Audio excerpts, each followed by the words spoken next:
Chapter 7. The shovel felt heavy in Stanley's soft, fleshy hand. He tried to jam it into the earth, but the blade banged against the ground and bounced off without making a dent. The vibrations run up the shaft of the shovel and into Stanley's wrist, making his bones rattle. It was still dark. The only light came from the moon and the stars, more stars than Stanley had ever seen before. It seemed he had only just gotten to sleep when Mr. Pendanski came in and woke everyone up. Using all his might, he brought the shovel back down onto the dry lake bed. The force stung his hands, but made no impression on the earth. He wondered if he had a defective shovel. He glanced at Zero, about 15 feet away, who scooped out a shovelful of dirt and dumped it on a pile that was already almost a foot tall. For breakfast, they'd been served some kind of lukewarm cereal. The best part was the orange juice. They each got a pint carton. The cereal actually didn't taste so bad, but it had smelled just like his cot. Then they filled their canteens, got their shovels, and were marched out across the lake. Each group was assigned a different area. The shovels were kept in a shed near the showers. They all looked the same to Stanley, although X-Ray had his own special shovel, which no one else was allowed to use. X-Ray claimed it was shorter than the others, but if it was only by a fraction of an inch. The shovels were 5 feet long from the tip of the steel blade to the end of the wooden shaft. Stanley's hole would have to be as deep as his shovel, and he'd have to be able to lay the shovel flat across the bottom in any direction. That was why X-Ray wanted the shortest shovel. The lake was so full of holes and mounds that it reminded Stanley of pictures he'd seen of the moon. If you found anything interesting or unusual, Mr. Pendanski had told him, you should report it either to me or Mr. Sir when we come around with the water truck. If the warden likes what you found, you get the rest of the day off. What are we supposed to be looking for? Stanley asked him. You're not looking for anything. You're digging to build character. It's just if you find anything, the warden will like to know about it. He glanced helplessly at his shovel. It wasn't defective. He was defective. He noticed a thin crack in the ground. He placed the point of his shovel on top of it, then jumped on the back of the blade with both feet. The shovel sank a few inches into the packed earth. He smiled. For once in his life, it paid to be overweight. He leaned on the shaft and pried up his first shovelful of dirt, then dumped it to the side. Only 10 million more to go, he thought, then placed the shovel back in the crack and jumped on it again. He unearthed several shovelfuls of dirt in this manner before it occurred to him that he was dumping his dirt within the perimeter of his hole. He laid his shovel flat on the ground and marked where the edges of his hole would be. 5 feet was awfully wide. He moved the dirt that he'd already dug out past this mark. He took a drink from his canteen. 5 feet would be awfully deep too. The digging got easier after a while. The ground was hardest at the surface, where the sun had baked a crust of about 8 inches deep. Beneath that, the earth was looser. But by the time Stanley broke past the crust, a blister had formed in the middle of his right thumb, and it hurt to hold the shovel. Stanley's great-great-grandfather was named Elya Yelnats. He was born in Latvia. When he was 15 years old, he fell in love with Myra Menk. He didn't know he was Stanley's great-great-grandfather. Myra Menk was 14. She would turn 15 in 2 months, at which time her father had decided she should be married. Elya went to her father to ask for her hand, but so did Igor Barkov, the pig farmer. Igor was 57 years old. He had a red nose and fat, puffy cheeks. I will trade you my fattest pig for your daughter, Igor offered. And what have you got? Myra's father asked Elya. A heart full of love, said Elya. I'd rather have a fat pig, said Myra's father. Desperate, Elya went to see Madame Zeroni, an old Egyptian woman who lived on the edge of town. He had become friends with her, though she was quite a bit older than him. She was even older than Igor Barkov. The other boys of his village liked to mud wrestle. Elya preferred visiting Madame Zeroni and listening to her many stories. Madame Zeroni had dark skin and a very wide mouth. When she looked at you, her eyes seemed to expand and you felt like she was looking right through you. Elya, what's wrong? She asked before he even told her he was upset. She was sitting in a homemade wheelchair. She had no left foot. Her leg stopped at the ankle.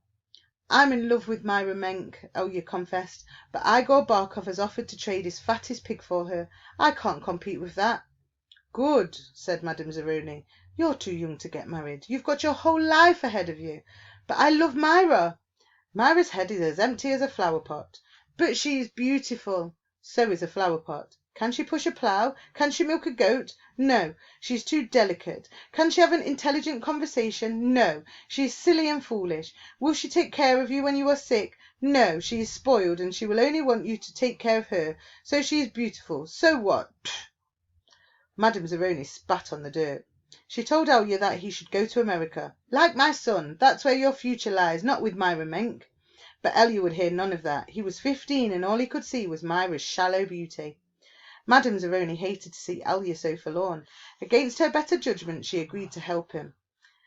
"It just so happens my sow gave birth to a litter of piglets yesterday," she said.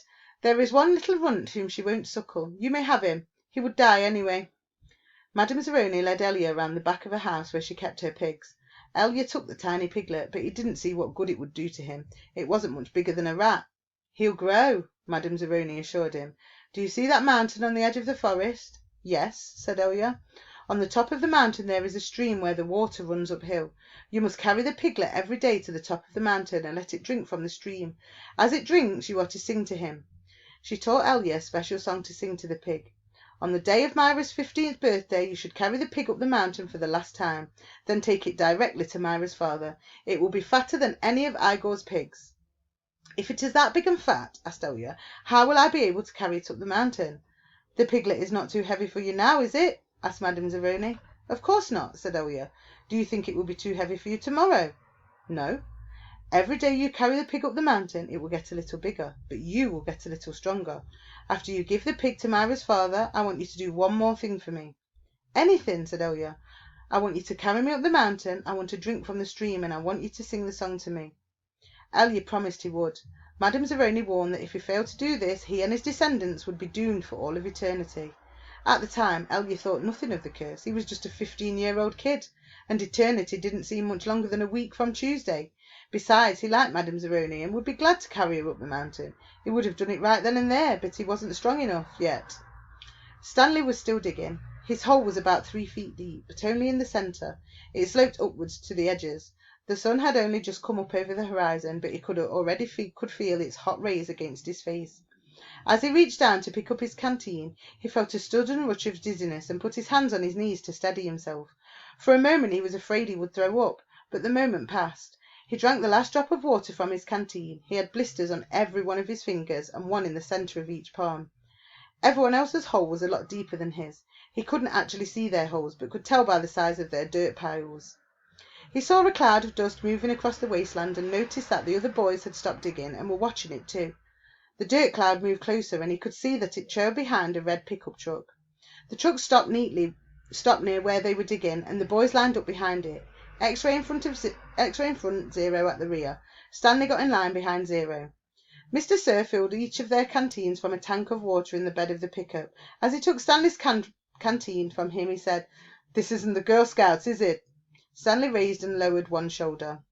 Mr. Stir followed Stanley back to his hole to see how he was digging. "You better get on with it," he said, "or else you're going to be digging in the hardest part of the day." He popped some sunflower seeds into his mouth, deftly removed the shells with his teeth, and spat them into Stanley's hole. Every day Ella carried the little piglet up the mountain and sang to it as it drank from the stream. As the pig grew fatter, Ella grew stronger. On the day of Myra's 15th birthday, Ella's pig weighed over 50 stones. Madame Zeroni had told him to carry the pig up the mountain on that day as well, but Ella didn't want to present himself to Myra smelling like pig. Instead, he took a bath. It was his second bath in less than a week. Then he led the pig to Myra's. Igor Barkov was there with his pig as well. "These are 2 of the finest pigs I've ever seen," Myra's father declared. He was also impressed with Ella, who seemed to have grown bigger and stronger in the last 2 months. "I used to think you were a good-for-nothing book reader," he said, "but I see now you could be an excellent mud wrestler." "May I marry your daughter?" Ella boldly asked. "First I must weigh the pigs." Alas, poor Ella should have carried his pig up the mountain one last time. The 2 pigs weighed exactly the same. Stanley's blisters had ripped open and new blisters formed. He kept changing his grip on the shovel to try and avoid the pain. Finally, he removed his cap and held it between the shaft of his shovel and his raw hands. This helped, but digging was harder because the cap would slip and slide. The sun beat down on his unprotected head and neck. Though he tried to convince himself otherwise, he'd been aware for a while that his piles of dirt were too close to his hole. The piles were outside his 5-foot circle, but he could see he was going to run out of room. Still, he pretended otherwise and kept adding more dirt to the piles that he would eventually have to move. The problem was that when the dirt was in the ground, it was compacted. It expanded when it was excavated. The piles were a lot bigger than his hole was deep. It was either now or later. Reluctantly, he climbed out of his hole and once again dug his shovel into the previously dug dirt. Myra's father got down on his hands and knees and closely examined each pig, tail to snout. Those are two of the finest pigs I have ever seen, he said at last. How am I to decide? I only have one daughter. Why not let Myra decide? Suggested Elia. That's preposterous, claimed Igor, expelling saliva as he spoke. Myra is just an empty-headed girl, said her father. How could she possibly decide when I, her father, can't? She knows how she feels in her heart, said Elia. Myra's father rubbed his chin. Then he laughed and said, Why not? He slapped Elia on the back. It doesn't matter to me. A pig is a pig. He summoned his daughter.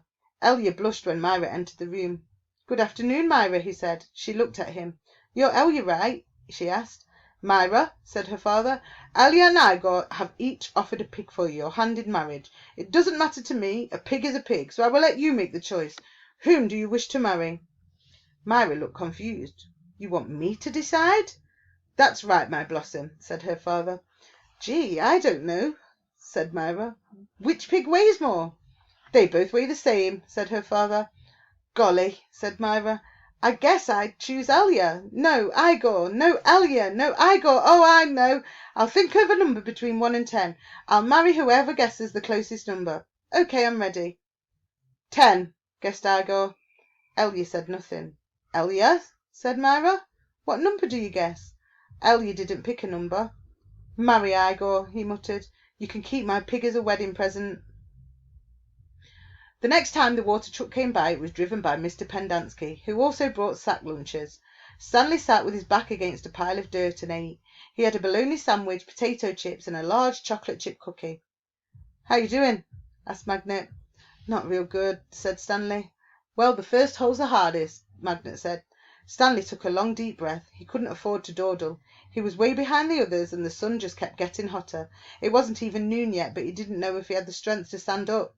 He thought about quitting. He wondered what they would do to him. What could they do to him?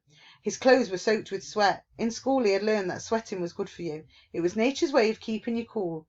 So why was he so hot? Using his shovel for support, he managed to get to his feet. Where are we supposed to go to the bathroom? He asked Magnet.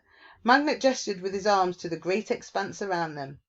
Pick a hole, any hole, he said. Stanley staggered across the lake, almost falling over a dirt pile. Behind him he heard Magnet say, But first make sure nothing's living in it. After leaving Myra's house, Elia wandered aimlessly through the town until he found himself down by the wharf. He sat on the edge of a pier and stared down into the cold black water. He could not understand how Myra had trouble deciding between him and Igor. He thought she loved him. Even if she didn't love him, couldn't she see what a foul person Igor was? It was like Madame Zeroni had said. Her head was as empty as a flower pot. Some men were gathering on another dock, and he went to see what was going on. A sign said, Deckhands wanted, free passage to America.